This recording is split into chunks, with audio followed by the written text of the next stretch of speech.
In the heart of an ancient kingdom, there lived a king known for his strength and a minister known for his wisdom. The minister often said just one thing: "Whatever happens, happens for good." Some laughed at his words. Some found them strange. But he never stopped saying them. One quiet morning, as sunlight spilled through the palace, fate decided to test those words. A sword slipped from the king's hand, and in an instant, pain and anger filled the air. What happened next would teach them both a truth that time itself whispers to every soul. The sword fell sharply on the king's foot. Blood flowed.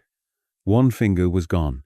The hall grew silent, and then the minister spoke softly. "Whatever happens, happens for good." The king looked at him in disbelief. "My finger is gone, and you call this good?" he shouted. Anger burned hotter than the wound. He ordered the minister to be thrown into prison. But as guards dragged him away, the minister's voice echoed through the palace halls. "Even this will be for good." Days turned into weeks. The king's foot healed, but his pride did not. And then one morning, craving distraction, he set out to hunt. His men followed him deep into the forest, their horses kicking up dust under a golden Sunday. As the chase grew wild, the king pursued a deer too far, so far that when the animal vanished, he realized he was alone. The forest grew darker. Strange sounds filled the air. He turned his horse, but the path home was gone. Before long, a group of tribal hunters appeared, fierce, painted, and unknown to him. They surrounded the king, bound his hands, and carried him to their village. The air smelled of smoke and drums. Firelight danced across their faces. He could not understand their words, but their intention was clear. He had been chosen as a human sacrifice. They bathed him, dressed him in new clothes, and hung garlands of flowers around his neck. The drums grew louder, the fire rose higher. The king's heart pounded in his chest. In that moment, all his power, all his pride, all his gold meant nothing. Then, as the chief of the tribe came forward to begin the ritual, he stopped suddenly. His eyes fell on the king's foot and the missing finger. A murmur spread through the crowd. The chief raised his hand, signaling silence. "This man is incomplete," he said. "We cannot sacrifice what is broken. If we offer an imperfect body, our deity will be angered." And just like that, the king was untied and released. He stumbled away, breathless, half in tears, half in awe. Under the same sky that had seen his pride, he now tasted humility and gratitude. When he finally reached his palace, he sent for his minister at once. The guards opened the prison gates, and the minister stepped out calm as ever, smiling faintly. The king bowed his head. "My friend," he said, "I wronged you. You were right. My finger saved my life. What you said was true. Whatever happens, happens for good." He paused, looking at the minister's kind face. "But tell me," the king continued, "you were innocent, yet you suffered in jail for 2 months. How could that be good?"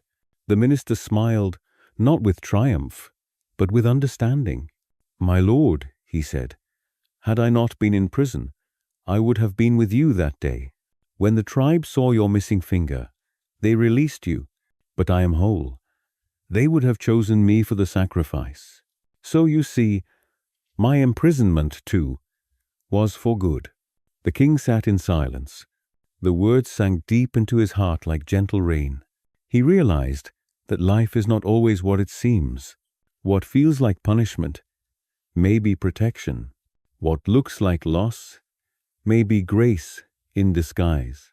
That night, he stood on his palace balcony and gazed at the stars. Each one burned quietly, distant yet purposeful, like the events of his life. He thought of the sword, the pain, the forest, the chains and the fire, and how each had led him here, safe, wiser, awake. And in that stillness, he whispered the very words that once made him angry Whatever happens, happens for good. It's spring, because in truth, it always does. It is only our impatience that makes us doubt. What we call misfortune today often reveals itself tomorrow as protection, correction, or preparation. So the next time your plans fall apart, when someone leaves, when a dream breaks, when life feels unfair, remember the king and his missing finger. Remember that the universe is not your enemy. It is your teacher. In a quiet village surrounded by misty hills, there lived a man who was tired not from work, but from thinking. His mind never stopped. It raced like wind, full of noise, full of worries, full of endless what-ifs. Every night he longed for peace, but even in sleep, thoughts chased him like restless birds. One morning, unable to bear it anymore, he went to a Zen master and said, "Master, my mind is never silent. Thoughts keep attacking me. Please give me a mantra to make my mind still." The Zen master looked at him with calm eyes and said, "My friend, begin meditating every day. Sit quietly, breathe slowly. With time, your mind will learn to rest." But the man shook his head. "Master, I have tried meditation. When I close my eyes, even more thoughts appear. They come louder, faster, darker. I cannot control them." The master smiled gently.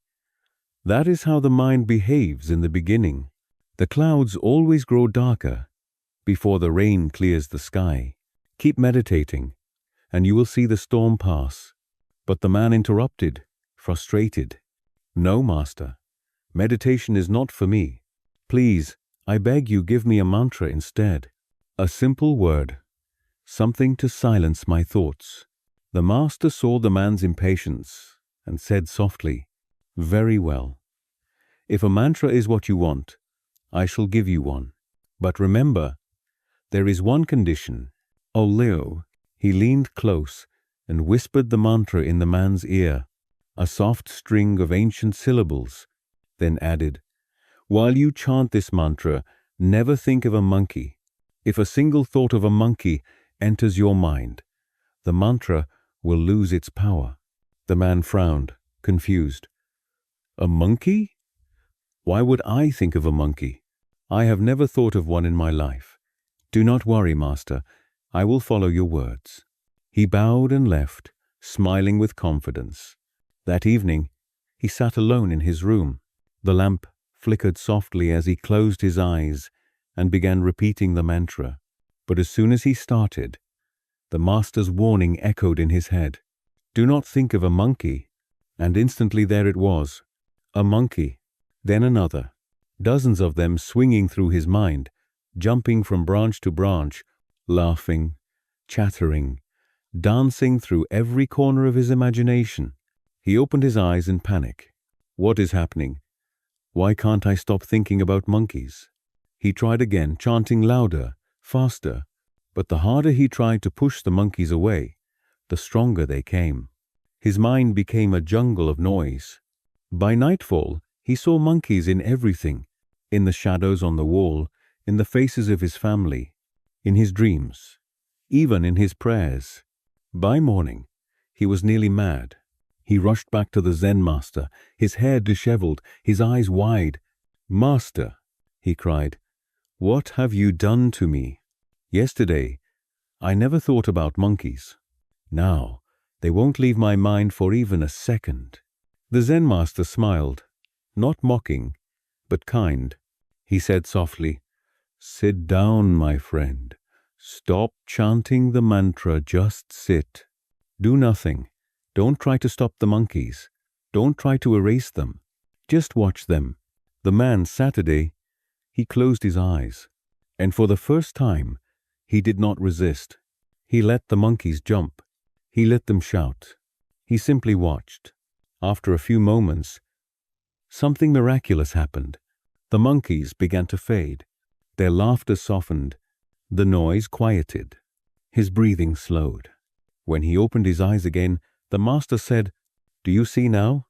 The more you fight your mind, the stronger it becomes. The more you resist the thought, the more energy you give it. The mind is like a spring. The harder you press it down, the higher it jumps back. The man sat in silence, his heart lighter than before. The master continued, "To calm the mind, you must stop wrestling with it. Do not try to stop your thoughts. Do not run from them. Simply watch them come and go. Like clouds drifting across the sky, they appear and disappear on their own." He pointed to a nearby pond. "Look at the water. When you stir it, it becomes cloudy. But when you stop moving, it clears by itself. Your mind is the same." The man listened deeply, every word sinking into his heart.